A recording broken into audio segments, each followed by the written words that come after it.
quiero hablarles sobre el tema cristianos informados, pero no transformados. Cristianos informados, pero no transformados. Y tenemos un video ahí que creo que los chicos me van a ayudar, a ver si lo tienen listo.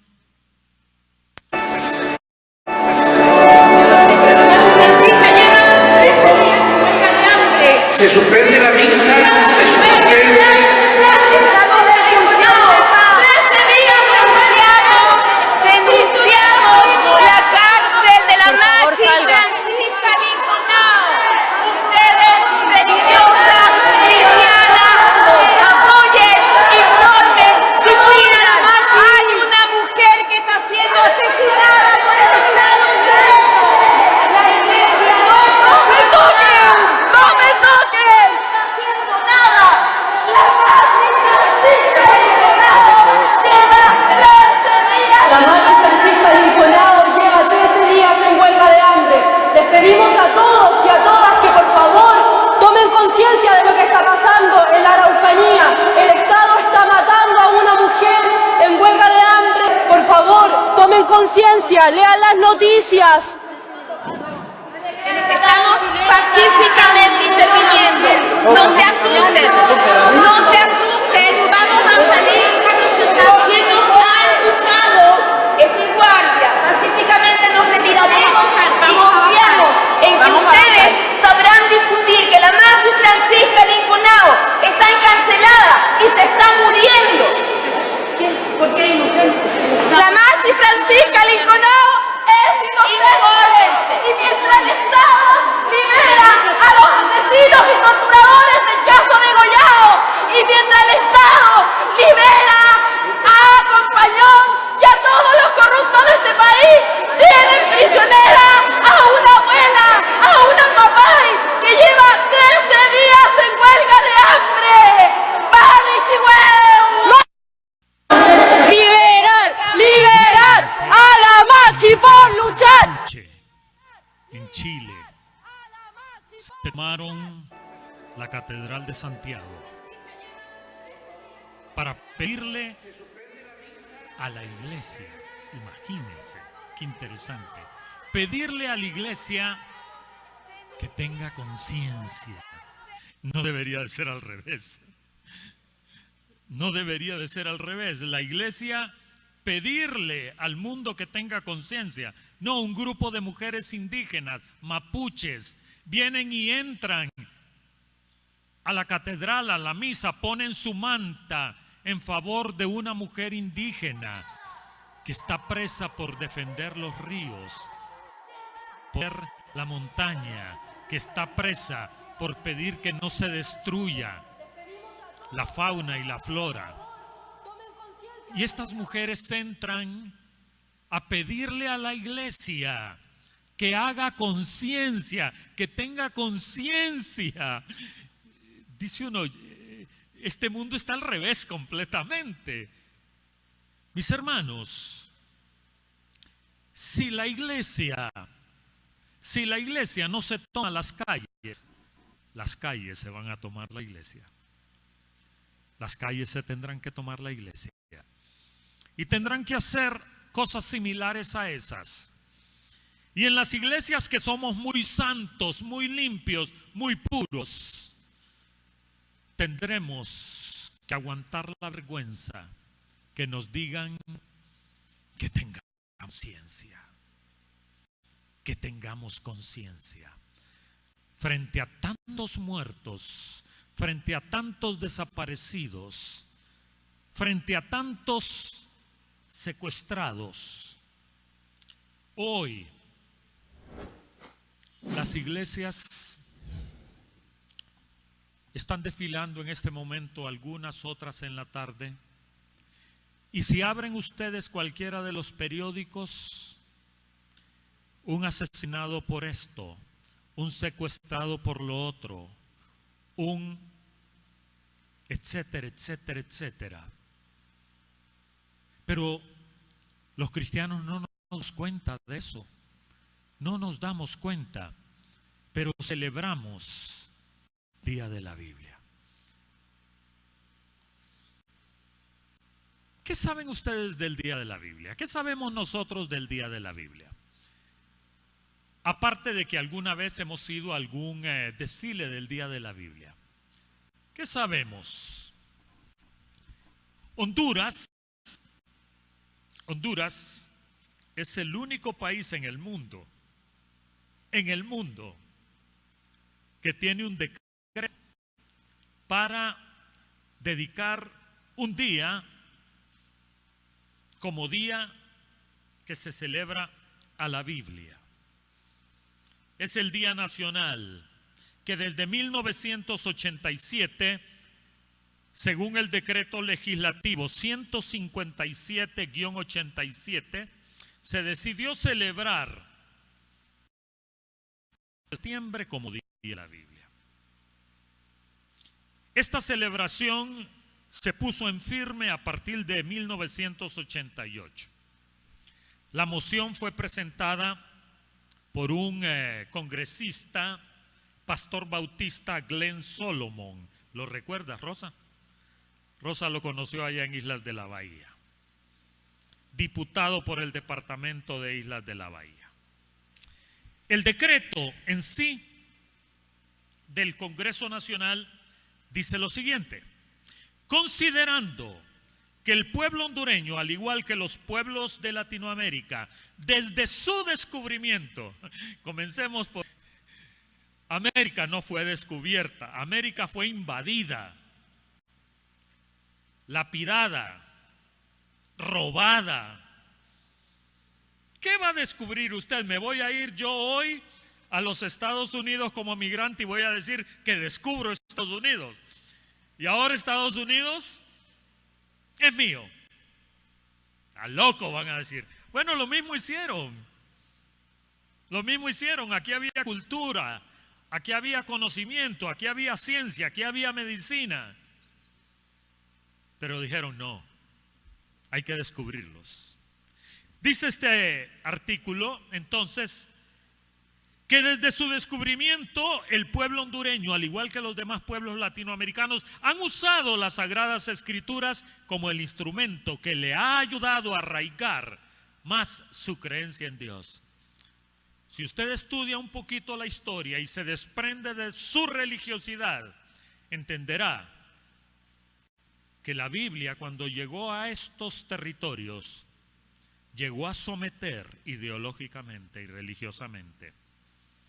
Llegó a bendecir a los torturadores, a bendecir a los asesinos, a bendecir a los criminales. Que no nos endulcen contándonos historias de una religiosidad que solo favoreció a los poderosos. Nosotros ahora conocemos a un Cristo liberador. Ahora conocemos a un Cristo de justicia, de verdad y de amor. Pero no fue ese el Jesucristo que trajeron. Considerando que la Biblia es contentativa de una filosofía, dice, cuyos principios son el amor, la paz y la redención. Primero, la Biblia no es contentativa de una filosofía. La Biblia contiene la verdad encarnada en Jesucristo. Filosofías hay muchas. Cristo es uno solo.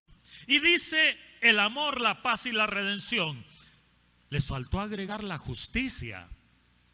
¿Por qué será que no pusieron la justicia? Yo les he dicho ya que la Biblia tiene más pasajes que hablan sobre la justicia que pasajes que hablan sobre el amor. ¿Y por qué dejarla por fuera? Considerando que tales principios también han sido características del pueblo hondureño, por lo que es conveniente que durante el año por lo menos haya un día que sea conmemorativo de la Biblia. Cuando yo quisiera recordar, cuando el pueblo ha disfrutado de paz, de redención y de amor, si hemos vivido sumidos en pobreza, en sometimiento, en pax de la bota romana, considerando que fue en un mes de septiembre que se tradujo la Biblia al idioma español? Sí. La Reina Valera. Por tanto, decreta, artículo 1, declarar el último domingo de septiembre de cada año como el Día Nacional de la Biblia. Artículo 2. El presente decreto entrará en vigencia inmediatamente después de su publicación en el Diario Oficial La Gaceta.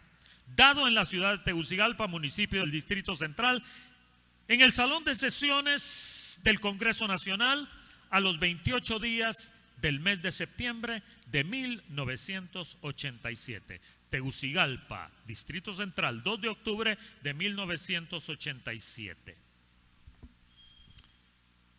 Le preguntaron a José Saramago, premio Nobel de Literatura, ¿cómo los hombres, se lo preguntó un religioso, cómo los hombres pueden ser buenos sin Dios? Mire qué pregunta, y póngale reflexión a esa pregunta. Un religioso le pregunta a un premio Nobel de Literatura, porque este premio Nobel escribió mucho sobre Jesucristo. Tiene un libro que se llama El Evangelio de Jesucristo, pero no es religioso. Y le pregunta a este religioso, ¿cómo los hombres pueden ser buenos sin Dios? Y me encantó la respuesta que José Saramago le dio. Le dice, al igual que hacía Jesucristo. José Saramago le contesta con otra pregunta. ¿Cómo los hombres han podido ser tan malos con Dios? ¿Cómo los hombres han podido ser tan malos teniendo a Dios? Es que hay que analizar siempre las dos caras de una moneda. Las dos caras de una moneda. ¿Cómo es posible que en nombre de Dios y en nombre de la Biblia, en América, dicen estudiosos que habían aproximadamente 70 millones de indígenas? En 100 años, dicen esos mismos estudiosos, esa población se redujo a aproximadamente 6 millones de indígenas. Hombres que vinieron con la Biblia, con la toga de sacerdotes y después con la imagen del pastor. ¿Cómo es posible, dice el religioso, que puedan haber hombres buenos sin Dios? Pero la respuesta es, ¿y cómo es posible que el hombre haya llegado a ser tan malo teniendo a Dios supuestamente?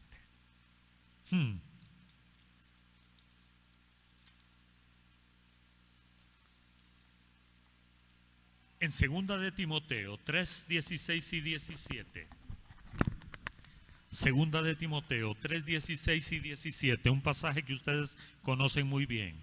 Dice, toda la escritura es inspirada por Dios y útil para enseñar, para redarguir, para corregir, para instruir en justicia, a fin de que el hombre de Dios sea perfecto, enteramente preparado. ¿Para qué? Toda buena obra. No dice preparado para imponer, preparado para exigir, preparado para someter, preparado para obligar. No, preparado para toda buena obra. Y me interesa esa cláusula que aparece ahí cuando dice toda la escritura es inspirada por Dios y dice y útil para. Útil para. Mire, esta Biblia no es un fetiche.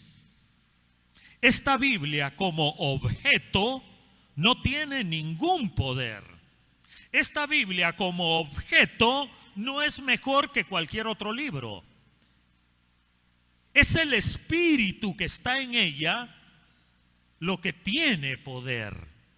Mire, ese pasaje no dice toda la escritura es inspirada por Dios y puede enseñar, puede redarguir, no dice eso, puede corregir, no. Dice es útil para útil para, ¿qué está diciendo? Si usted la utiliza para eso, pero si la utiliza para otra cosa, no se engañe. Usted puede, y yo también puedo andar con esta Biblia golpeándome todo el día en todos los desfiles que quiera y no va a hacer ningún cambio. No va a hacer ningún cambio. En el Congreso Nacional, donde hay buenos y malos, donde hay justos e injustos, hay unos delincuentes que cada vez que se abre una sesión dicen que hay que orar y leer la Biblia. ¿Para qué? No sé. No sé. Tener un decreto que celebra y establece un día dedicado a la Biblia no hace que un país, un pueblo, una nación, una sociedad, un estado, una comunidad sean más cristianos que otros. Por el contrario, puede ser puerta de condenación, pues se está jugando con el nombre de Dios. Cuidado. Llevar una Biblia como esta debajo del brazo no te hace ni me hace automáticamente a mí cristiano. Ni decir que se es cristiano verdaderamente lo hace. Y les pongo un ejemplo. El domingo 15 de septiembre y el sábado 21 de septiembre de este año, de este país, esta ciudad, Tegucigalpa, y sus habitantes hicieron gala de abundancia de carne sensual y sexual, de licor, de drogas, de gula, de descontrol, al mejor postor, al mejor postor. Lo promovieron por periódicos, revistas, radio, televisión, medios digitales, etcétera. Pero hoy, 29 de septiembre, esos mismos que organizaron un bacanal ahí en el Boulevard Suyapa, en ese mismo bulevar están invitando a que celebremos el Día de la Biblia. Acláreme usted cómo es eso. Ayúdeme a entender un poquito cómo es eso. Los mismos que llevaron furgones completos de cerveza y de licor para embriagarse a más no poder, en ese mismo lugar, esos mismos hoy están diciendo: Honduras es un pueblo cristiano y celebramos el Día de la Biblia. Los mismos exactamente. Y el pueblo de Dios viene y va como borreguito, mire, miles. Y celebremos, y gracias a nuestro alcalde y gracias al otro por darnos libertad, porque en este país se puede hablar con libertad. Qué triste, qué lamentable. Cristianos informados, pero no transformados. Igual nos da un 21 de septiembre con bebiata, con licor, con orgía, que un día con este libro. Igualito nos da. No hay diferencia. Se usa de igual manera para hacer política, para hacer proselitismo. Y los que lloran y los que sufren y los que se lamentan, ¿dónde están? No sé ni me importa. Y le pregunto, ¿a Dios le importará? A Dios le importará. Le voy a leer un pasaje para saber si a Dios le importa. Lo voy a leer en la versión lenguaje actual. Isaías capítulo 1, verso 13 y 17. Con esto le voy a demostrar a usted qué le importa a Dios y qué no le importa. Ponga atención en esto. Pongan atención a estas dos cosas. A través de este pasaje le voy a demostrar qué le importa a Dios y qué no le importa, qué le sale sobrando. Dice Isaías 1 del 13 al 17, para mí, está hablando Jehová, para mí esas ofrendas no tienen ningún valor. Yo ya no quiero que las traigan y no me ofrezcan incienso, porque ya no lo soporto. Tampoco soporto sus fiestas de sábado y luna nueva, ni reuniones de gente malvada. Me resultan tan molestas que ya no las aguanto. En la versión del 60 dice, las aborrezco, dice. Cuando dice su fiesta solemne, las aborrecí, dice. Mire, ¿habrá una fiesta más solemne que decretar un día de la Biblia? Con decreto y todo. El único país en el mundo con decreto y todo. Significa que es una fiesta avalada por el Estado. Las aborrecí, dice, no las aguanto. Mire lo que dice a partir del 15. Ustedes oran mucho y al orar levantan las manos, pero yo no los veo ni los escucho. Han matado tanta gente que las manos que levantan están manchadas de sangre. Dejen ya de pecar. No quiero ver su maldad. Dejen ya de hacer lo malo. Mire lo que dice aquí. Y aprendan a hacer lo bueno. Ahí está, pastor. Ahí está la clave. Aprendan a hacer lo bueno. Vamos a desfilar. Aprendan a hacer lo bueno. Vamos al desfile. De eso está hablando. Bueno, miremos lo que dice. Y aprendan a hacer lo bueno. Ayuden al maltratado. Traten con justicia al huérfano y defiendan a la viuda. Mire qué interesante. Vayan a la iglesia. No, no dijo eso. Den más diezmos. Tampoco dijo eso. Canten más. Tampoco dijo eso. ¿Qué dice? Ayuden al maltratado. Ayuden al maltratado. ¿Quiénes son maltratados en este país? Piense que es una palabra compuesta. Es una palabra compuesta. Mal tratado. Que le dan un trato malo, degradante, ofensivo. Un trato que no lleva amor, que no lleva respeto. ¿Recuerdan a aquella mujer cuando la trajeron ante Jesús? ¿Esa mujer era una maltratada? ¿Sí o no? Pero cualquiera diría, pastor, pero era una pecadora. Jesucristo estaba ahí. Se lo merecía. Jesucristo estaba ahí. La encontraron. Jesucristo estaba ahí. ¿Y qué decidió Jesucristo? ¿Maltratarla o defenderla? Si esa era una maltratada, ¿quiénes son los maltratados ahora? Indios patas rajadas, ¿va? Indios pencos estos. Ese campesino que está peleando para que usted tenga agua, para que yo tenga agua, para que usted tenga comida, que yo tenga comida, para que haya cosechas y yo las disfrute. Ese es un maltratado en este país. Ese es un maltratado. Aquellos que están levantando la voz contra la corrupción, contra la injusticia, contra la criminalidad, esos son maltratados.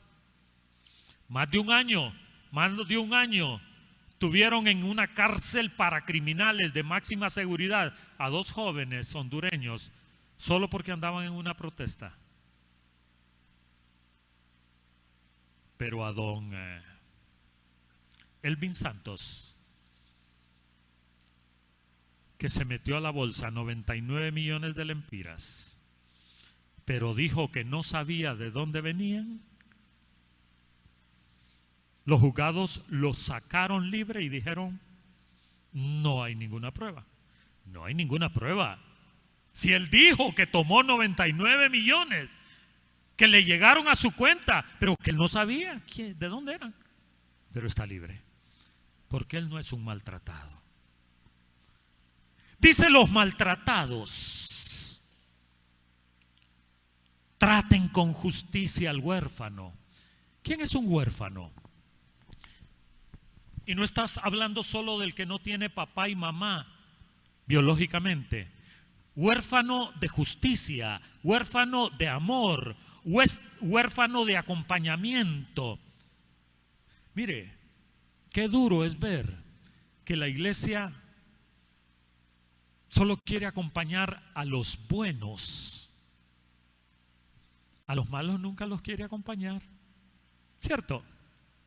Mire, hoy vamos a tener la oportunidad de ir y hacer un plantón en favor de los migrantes. ¿Sabe usted que Honduras ya firmó un tratado para ser la tercera cárcel de Centroamérica?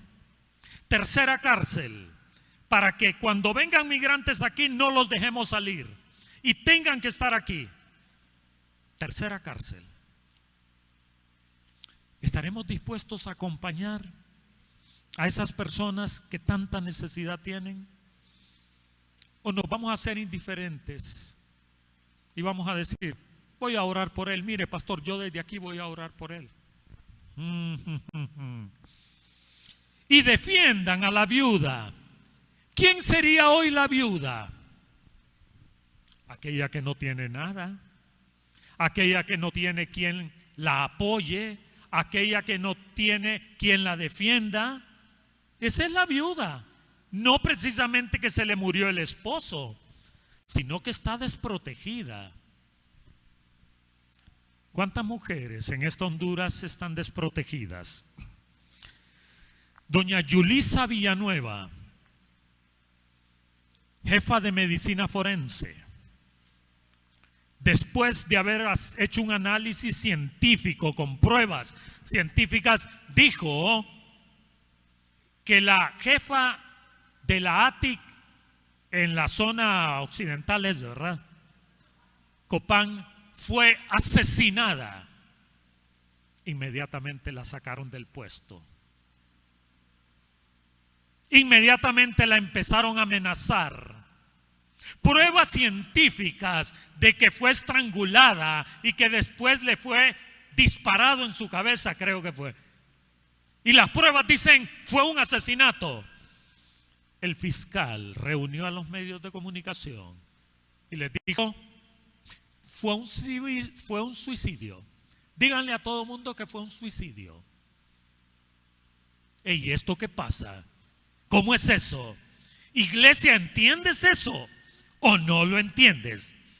No, pastor, eso es política. No, eso es el asesinato de una mujer que está protegido, ese asesino y ese asesinato, por el Estado y por el gobierno. No lo digo yo, lo dice la jefa de medicina forense, una persona que fue puesta ahí por el mismo gobierno. Esa es una viuda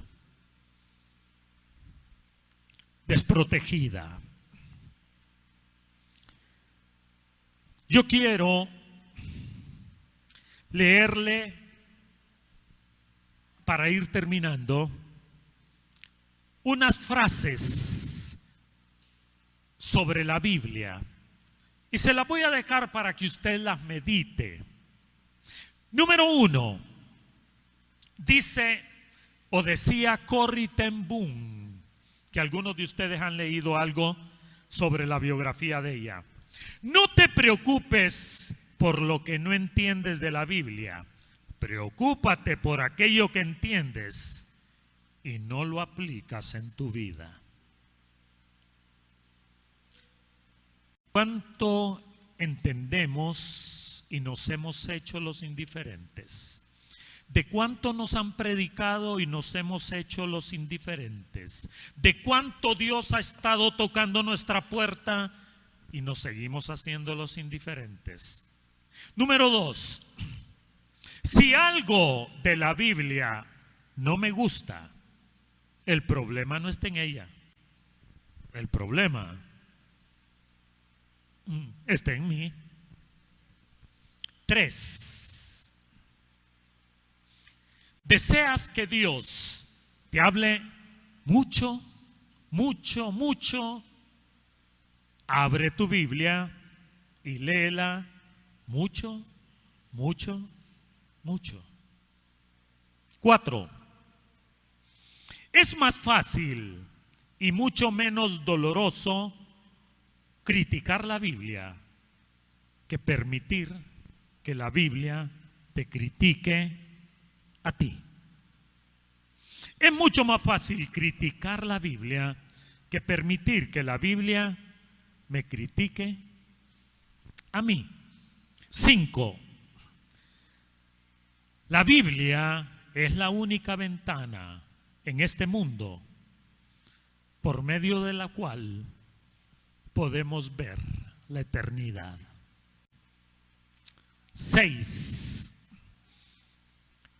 cuanto más profundo cavamos en la Biblia, más nos convencemos que es una mina inagotable de verdad. 7, la palabra de Dios es difícil de obedecer solo cuando la presencia de Dios es difícil de encontrar. 8,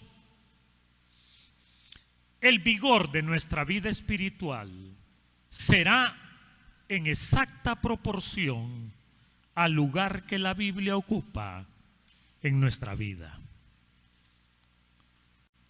9, la Biblia, el libro del Dios viviente, sufre más ahora de sus expositores que ayer de sus opositores.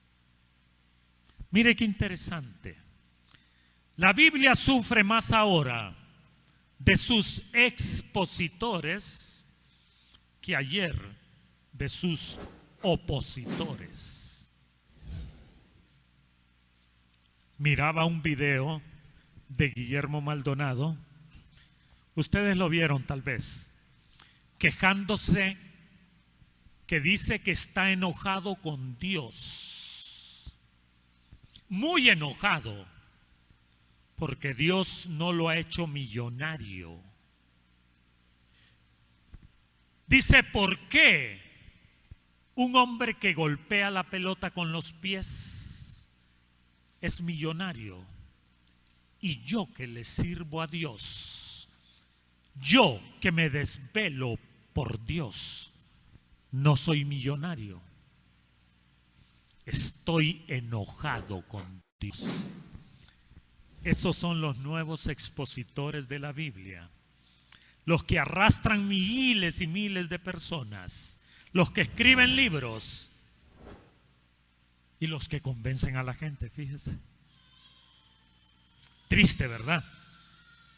Triste. 10. La Biblia es el prisma que descompone la luz de Jesucristo en sus muchos y hermosos colores. 11. La vida del cristiano es la Biblia del mundo. Tu vida y mi vida son la Biblia que ve el mundo. Esa es la Biblia que ve el mundo. Y la última, 12. Las Escrituras nos enseñan la mejor forma de vivir, la forma más noble de sufrir, la forma más efectiva de servir y la forma más confortable de morir. Santiago 1:22. Pero sean hacedores de la palabra y no solamente oidores, engañándose a ustedes mismos. Y en la Nueva Versión Internacional dice, el mismo pasaje, Santiago 1:22, no se contenten solo con escuchar la palabra, pues así se engañan ustedes a ustedes mismos. Termina diciendo, llévenla a la práctica. Hoy se celebra el Día de la Biblia. Para mí, con tristeza en este país. Con tristeza. Porque lo celebra una iglesia indiferente, indolente, sumida en el materialismo, queriendo construir edificios, queriendo tener cuentas en dólares, queriendo simplemente relacionarse con los poderosos. Hoy celebra el Día de la Biblia en Honduras una iglesia que se ha olvidado de los maltratados, se ha olvidado de los huérfanos, se ha olvidado de las viudas, se ha olvidado de los migrantes, se ha olvidado de la mujer. Me da tristeza, pero me da alegría que haya cristianos que no se llaman los mejores ni los únicos, pero que están dispuestos a celebrar el Día de la Biblia pensando en el prójimo, pensando en el otro, viendo cómo le puedo servir, viendo cómo le puedo ayudar, viendo cómo le puedo acompañar. Eso me da esperanza y eso me da alegría y eso me inspira para decir, Señor, gracias, gracias por esos hombres y mujeres que son tan pocos. Como dice el cantautor, de esos locos que son tan pocos y que posiblemente no habrán muchos más, pero ellos van a marcar la diferencia. ¿Seremos nosotros de esos pocos, mis hermanos? ¿Seremos nosotros de esos pocos que queremos marcar la diferencia, creyendo en que hay que defender al maltratado, de ayudar al huérfano, de hacerle justicia a la viuda? ¿Seremos de esos pocos? Ojalá que sí. Ore conmigo, por favor. Gracias, Señor. Gracias, Padre. Reconocemos tu palabra en nuestra vida y te pedimos que nos ayudes a presentarla en forma viva y eficaz. Quita de nuestra mente y de nuestro corazón el egoísmo, la vanidad y los temores. Y ayúdanos para pensar en los demás, servir a los demás y actuar en favor de los demás. Gracias te damos por todos aquellos que lo hacen. Bendícelos y protégelos. Llámense cristianos o no se llamen cristianos, son hijos tuyos, porque han decidido vivir como Jesucristo. Ayúdanos a vivir como Jesucristo. En el nombre de Él. Amén. Gracias, mis hermanos. Dios les bendiga.